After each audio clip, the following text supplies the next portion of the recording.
അർജുൻ ആംഗിയെ കൂത്തുപറമ്പ് മജിസ്ട്രേറ്റിന് മുന്നിലാണ് അല്പസമയത്തിനകം ഹാജരാക്കുക. അത് കണ്ണൂരിൽ രജിസ്റ്റർ ചെയ്ത സൈബർ കേസുമായി ബന്ധപ്പെട്ടാണ്. PL കിരണാണ് കണ്ണൂരിൽ നിന്ന് വിവരങ്ങളുമായി ചേരുന്നത്.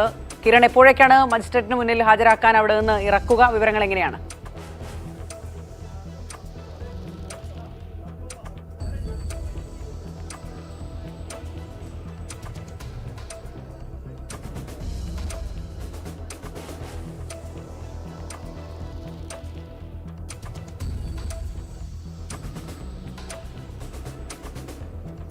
പുലർച്ചെ അർജുൻ ആംഗിയെ അറസ്റ്റ് ചെയ്ത് അർജുൻ ആംഗിയെ പുറത്തേക്ക് കൊണ്ടുപോകുന്നതാണ് നമുക്ക് മനസ്സിലാക്കാൻ സാധിക്കുന്നത്. സൈബർ സ്റ്റേഷനിലാണ് ഇപ്പോൾ പോലീസ് സംഘം ഉള്ളത്. എറണാകുളത്തു നിന്നുള്ള പോലീസ് സംഘം കൂടി ഇപ്പോൾ എത്തിച്ചേർന്നിട്ടുണ്ട്.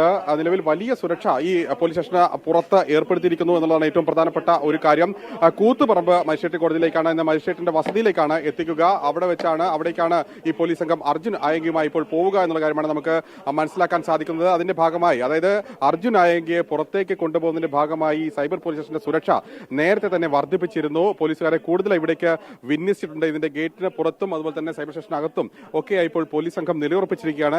അല്പം മുമ്പ്, ഒരു 5 മിനിറ്റ് മുമ്പാണ് ഇപ്പോൾ എറണാകുളത്തു നിന്നുള്ള സംഘം കൂടി, അന്വേഷണ സംഘം കൂടി ഇവിടേക്ക് എത്തിച്ചേർന്നിരിക്കുന്നത്. അതിന്റെ നടപടികൾ തുടരേണ്ടതുണ്ട്. അതായത് പ്രധാനമായിട്ടും ഈ കോടതിയിൽ ഹാജരാക്കിയ ശേഷമായിരിക്കും ഈ എറണാകുളത്തുള്ള സംഘത്തിന് കൈമാറുക. അതിന്റെ നടപടി, അതിനുള്ള അപേക്ഷ അടക്കം മജിസ്ട്രേറ്റ് കോടതിയിൽ നൽകുകയും ചെയ്യും. അതിനുശേഷമായിരിക്കും അവർ ഈ തുടർ നടപടി സ്വീകരിക്കുക എന്നുള്ളതാണ് നമുക്ക് മനസ്സിലാക്കാൻ സാധിക്കുന്നത്. നിലവിൽ ഒരു കേസാണ് ഇവിടെ ഏറ്റവും പുതിയതായി രജിസ്റ്റർ ചെയ്തിരിക്കുന്നത്. അത് ഈ സൈബർ ക്രൈം വിഭാഗമാണ് രജിസ്റ്റർ ചെയ്തിരിക്കുന്നത്. അതിലാണ് ഇപ്പോൾ അർജുൻ ആംഗിയുടെ ആദ്യ അറസ്റ്റും രേഖപ്പെടുത്തിയിരിക്കുന്നത്. അതായത് ആഭ്യന്തരമന്ത്രിയെ ഈ സമൂഹ മാധ്യമങ്ങളിലൂടെ അവഹേളിച്ചു, ഒപ്പം അശ്ലീല പരാമർശങ്ങൾ നടത്തി തുടങ്ങിയ വകുപ്പുകൾ ചുമത്തിക്കൊണ്ടുള്ള ഒരു കേസാണ് ഈ സംഭവം ബന്ധപ്പെട്ടുകൊണ്ട് അർജുൻ ആംഗിക്കെതിരെ ചുമത്തിയിരിക്കുന്നത്. അത് കണ്ണൂർ DCC പ്രസിഡന്റ് നൽകിയിരിക്കുന്ന പരാതിയിലാണ് ആ അറസ്റ്റും ഇപ്പോൾ ഉണ്ടായിരിക്കുന്നത് എന്നുള്ളതാണ് ഏറ്റവും പ്രധാനപ്പെട്ട കാര്യം. ഏതായാലും അല്പസമയത്തിനകം തന്നെ ഇവിടെ നിന്നും പുറത്തേക്ക് അർജുൻ ആംഗിയെ കൊണ്ടുപോകും. ഇവിടെ നിന്ന് നേരെ കൂത്തുപറമ്പ് മജിസ്ട്രേറ്റിന്റെ വസതിയിലേക്കാണ് കൊണ്ടുപോവുക. ഏതായാലും ആ വഴിനീളെ പോലീസിന്റെ ശക്തമായ സുരക്ഷയും ഇപ്പോഴുണ്ട്. കൂടുതൽ സുരക്ഷ ഇപ്പോൾ രാവിലെ തന്നെ ഈ സൈബർ സ്റ്റേഷന് സമീപത്തേക്ക് പോലീസിനെ കൂടുതലായി വിന്യസിക്കുകയും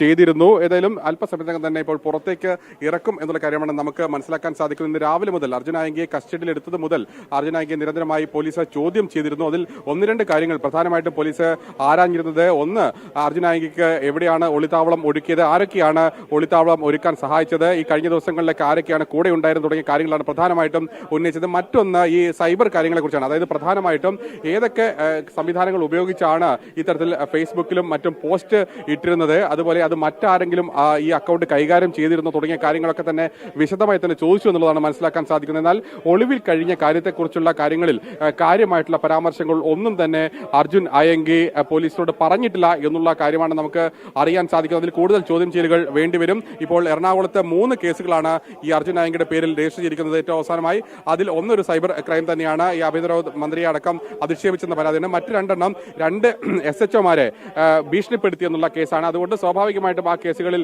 ജാമ്യം കിട്ടാൻ സാധ്യതയില്ല എന്നുള്ള കാര്യം പോലീസ് കണക്ക് കൂട്ടുന്നുണ്ട്. പക്ഷേ ഇവിടുത്തെ കേസിൽ, സൈബർ ക്രൈം കേസിൽ ഒരുപക്ഷെ ജാമ്യം കിട്ടിയേക്കാൻ ഒരു സാധ്യതയും പോലീസ് കാണുന്നുണ്ട്.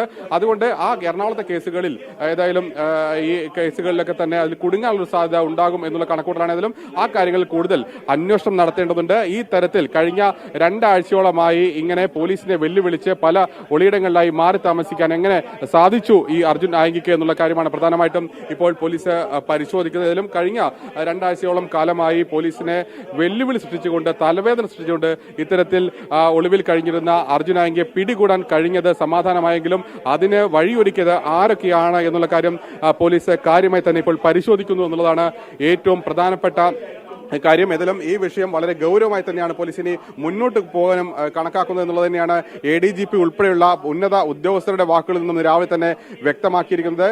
ഏതായാലും ഇപ്പോൾ കണ്ണൂർ ടൗൺ ACP അടക്കമുള്ള ഉന്നത ഉദ്യോഗസ്ഥർ സ്ഥലത്തേക്ക് എത്തിയിട്ടുണ്ട്. ഈ സൈബർ പോലീസ് സ്റ്റേഷന് പുറത്തുള്ള ഗേറ്റിന് സമീപത്തടക്കം വലിയ തോതിൽ പോലീസിനെ വിന്യസിച്ചിട്ടുണ്ട്. അധികം വൈകാതെ തന്നെ ഈ അർജുൻ ആയങ്കിയെ പുറത്തേക്ക് കൊണ്ടുവരുമെന്നുള്ളതാണ് നമുക്ക് മനസ്സിലാക്കാൻ സാധിക്കുന്നത്. ഒപ്പം എറണാകുളത്തു നിന്നുള്ള അന്വേഷണ സംഘത്തിലെ ഉദ്യോഗസ്ഥർ കൂടി ഇപ്പോൾ ഈ കണ്ണൂർ സൈബർ ക്രൈം സ്റ്റേഷനിലേക്ക് എത്തിച്ചേർന്നിരിക്കുന്നു. അവർക്ക് ഏതായാലും ഈ അർജുൻ ആയങ്കി ഏറ്റുവാങ്ങേണ്ടതുണ്ട്, ഇവിടെ നിന്ന് കൊണ്ടുപോകേണ്ടതുണ്ട്. അതിനുള്ള നടപടികളും മറ്റ് പേപ്പർ വർക്കുകളും അവർക്ക് നടത്തേണ്ടതുണ്ട്. അതിന്റെ ഭാഗമായിട്ട് തന്നെയാണ് ഇപ്പോൾ അവർ ഈ സൈബർ ക്രൈം സ്റ്റേഷനിലേക്ക് എത്തിയിരിക്കുന്നത് എന്നുള്ളതാണ് മനസ്സിലാക്കാൻ നമുക്ക് സാധിക്കുന്നത്. ഏതായാലും അധികം വൈകില്ല അർജുൻ ആയങ്കി ഇപ്പോൾ കോടതിയിലേക്ക് കൊണ്ടുപോകുന്നത് എന്നുള്ളതാണ്. അതിന് പ്രത്യേകമായിട്ടുള്ള 2 വാഹനങ്ങൾ പുറത്ത് ക്രമീകരിച്ചിരിക്കുന്നു. ഒന്ന് ഒരു പോലീസ് ജീപ്പ് ക്രമീകരിച്ചിട്ടുണ്ട്. തൊട്ട് മുമ്പിൽ തന്നെ ഒരു പോലീസിന്റെ വാൻ കൂടി ഇപ്പോൾ ക്രമീകരിച്ചിരിക്കുന്നു. അങ്ങനെ ശക്തമായ സുരക്ഷയിൽ അർജുൻ ആയങ്കിയെ കൂത്തുപറമ്പിലേക്ക് കൊണ്ടുപോകാനുള്ള തീരുമാനത്തിലാണ് പോലീസ് സന്നാഹം ഉള്ളത്. ഈ സ്ഥിതിഗതികൾ ഇവിടുത്തെ നിലവിൽ ഏർപ്പെടുത്തിയിരിക്കുന്ന ക്രമീകരണങ്ങൾ വിലയിരുത്താൻ വേണ്ടിയാണ് ഈ കണ്ണൂർ ടൗൺ ACP അല്പസമയം മുമ്പ് ഇവിടേക്ക് എത്തിയത്. അദ്ദേഹം ഇപ്പോൾ ഇവിടുത്തെ ചുമതലയുള്ള SHO അതുപോലെ തന്നെ ടൗൺ പോലീസ് SHO തുടങ്ങിയവരുമായിട്ട് ഈ സൈബർ സ്റ്റേഷനകത്ത് കൂടിക്കാഴ്ച നടത്തുകയാണ്.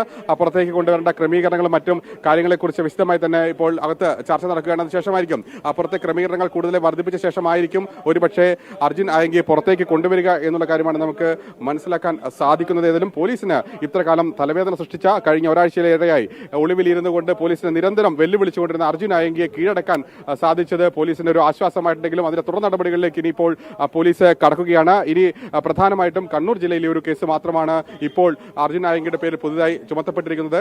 സ്വാഭാവികമായിട്ടും എറണാകുളത്തെ കേസുകളാണ് കുറച്ചുകൂടി ഗൗരവമായിട്ട് ഇപ്പോൾ ഉള്ളത്. അതുകൊണ്ട് തന്നെ ആ നടപടികളെല്ലാം പൂർത്തിയാക്കിക്കൊണ്ട് പോലീസ് ഇപ്പോൾ ഈ എറണാകുളത്തുള്ള അന്വേഷണ സംഘം അർജുൻ ആയങ്കിയുമായി അധികം വൈകാതെ എറണാകുളത്തേക്ക് തിരിക്കും എന്നുള്ളതാണ് നമുക്ക് മനസ്സിലാക്കാൻ സാധിക്കുന്നത്. കിരൺ, അർജുൻ ആയങ്കിയുടെ രാഷ്ട്രീയ വളർച്ച കണ്ണൂരിലായിരുന്നു.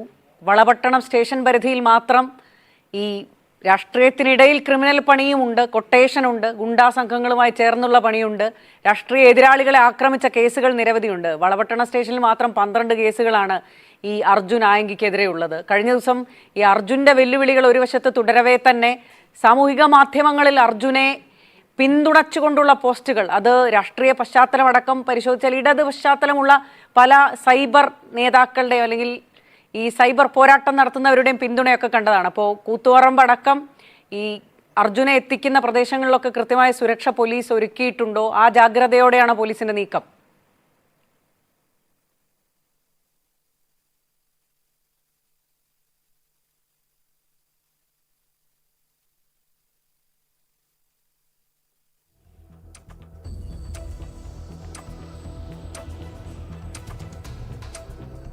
കിരൺ, കേൾക്കാമോ?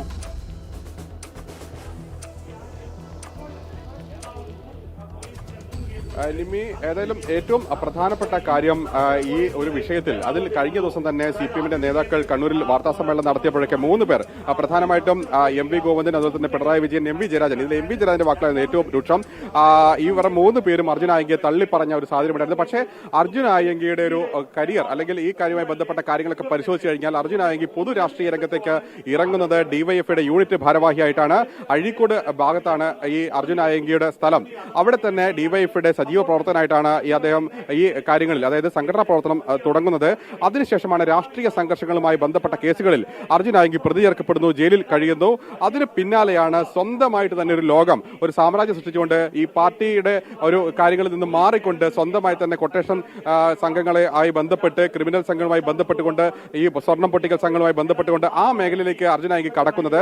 അതിനുശേഷം അർജുൻ ആയങ്കി ചെയ്ത പ്രധാനപ്പെട്ട ഒരു കാര്യം എന്ന് പറയുന്നത് ഈ സൈബർ ഇടങ്ങളിൽ സ്വന്തമായിട്ട് ഒരു വലിയ ആരാധക വൃന്ദത്തെ സൃഷ്ടിക്കുക എന്നുള്ളതായിരുന്നു. അതായത് കൃത്യമായി തന്നെ CPM-ന്റെ രാഷ്ട്രീയമൊക്കെ പറഞ്ഞ് പോസ്റ്റ് ഇട്ടുകൊണ്ട് ആ തരത്തിൽ രാഷ്ട്രീയ അഭിപ്രായമുള്ള ആളുകളെ, സൈബർ ഇടങ്ങളിലുള്ള ആളുകളെയൊക്കെ തന്റെ ഒരു ആരാധക വൃന്ദമാക്കി വളർത്തിക്കൊണ്ട് അത് തന്റെ പലതരത്തിലുള്ള ഈ ക്രിമിനൽ പശ്ചാത്തലത്തിലുള്ള കാര്യങ്ങൾക്കും അതൊരു പരിചയമായിക്കൊണ്ട് കൊണ്ടു നടക്കുന്ന ഒരു സ്ഥിതിവിശേഷമായിരുന്നു അർജുൻ ആയങ്കിയുടെ ഭാഗത്തുനിന്ന് പലപ്പോഴായി നമുക്ക് കാണാൻ സാധിച്ചത്. അതിനുശേഷം ഈ കരിപ്പൂർ വിമാനത്താവളത്തിൽ നിന്നും കൊണ്ടുപോയ സ്വർണം, അതായത് വിദേശത്തു നിന്നും കടത്തിക്കൊണ്ടുവന്ന സ്വർണം, അത് പൊട്ടിച്ചെടുക്കാൻ അർജുൻ ആയങ്കിയും സംഘവും അവിടെ എത്തി. അവിടെ നിന്നും ഒരു വാഹനത്തെ ചേസ് ചെയ്തു പോകുന്ന സമയത്ത് ആ വാഹനം ഇടിച്ച് 5 പേർ മരിച്ച സംഭവം ഉണ്ടായിരുന്നു.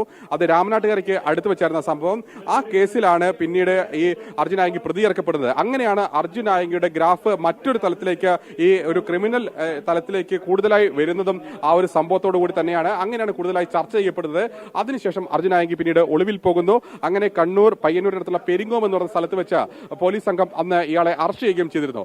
അതിനുശേഷമാണ് നിരവധിയായിട്ടുള്ള പല കേസുകളിലും ആയി ബന്ധപ്പെട്ട് അർജുൻ ആയങ്കിയുടെ പേരുകൾ മുഴങ്ങി തുടങ്ങിയിട്ടുണ്ട്.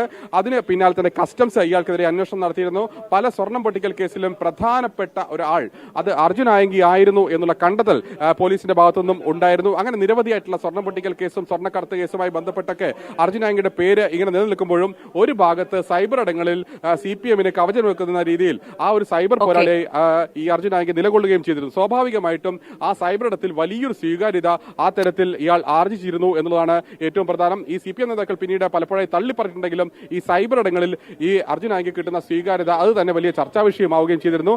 അതിന് പിന്നാലെയാണ് ഈ തരത്തിൽ പോലീസിനും ആഭ്യന്തരമന്ത്രിക്കും ഒക്കെ വെല്ലുവിളി സൃഷ്ടിച്ചുകൊണ്ട് നിരന്തരമായി ഇങ്ങനെ ശരി കിരൺ, എന്തായാലും സൈബർ സ്റ്റേഷനിൽ നിന്ന് വൈകാതെ തന്നെ കൂത്തുപറമ്പിലേക്ക് മജിസ്ട്രേറ്റിന് മുന്നിൽ ഹാജരാക്കാനായി അർജുൻ ആയങ്കിയെ പുറത്തിറക്കും.